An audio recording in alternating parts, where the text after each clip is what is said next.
Gagawa tayo ng masarap na ulam gamit itong ating singkamas. Hiwain na natin. So, ganito lang kalalaki. Okay na to. Gagamit tayo ng ham. So, 9 slices to. So, hiwa-hiwain natin to.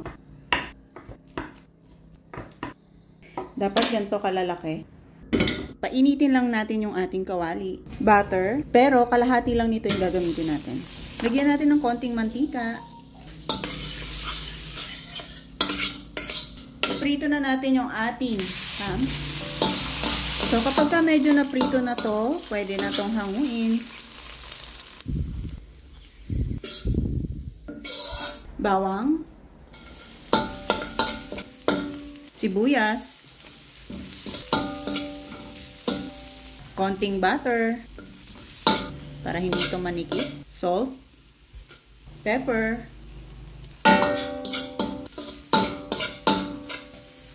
Isunod na natin itong ating singkamas. Carrots. Ating mushroom. Oyster sauce. Shrimp cubes. Konting tubig.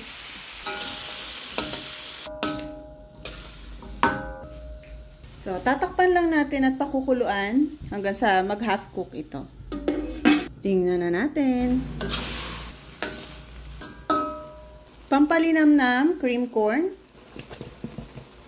Lagyan na natin yung ating baby corn or young corn. Green beans and sayote. Siyempre, mas lilinamnam yan kung lalagyan natin ng all-purpose cream. So, sinimot ko lang. Lagyan ko tubig.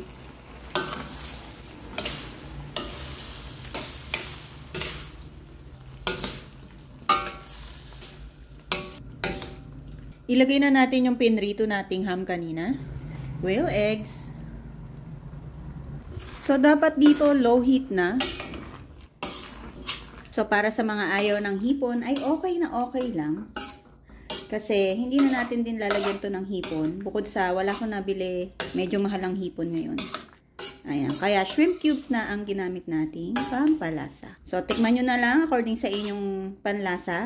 Kung medyo matabang, adjust nyo na lang. Lagyan nyo ng salt and pepper. Ready na to? At kung nag-enjoy ka dito, ay huwag mong kalimutang mag-follow dito sa ating Mami K Recipes 1.0. Ready na itong ating creamy sipu egg. Tingnan nyo naman ang creamy. Tara, tikman na natin. Siyempre, may itlog at ibang ham at ibang gulay. Sarap. Bye-bye!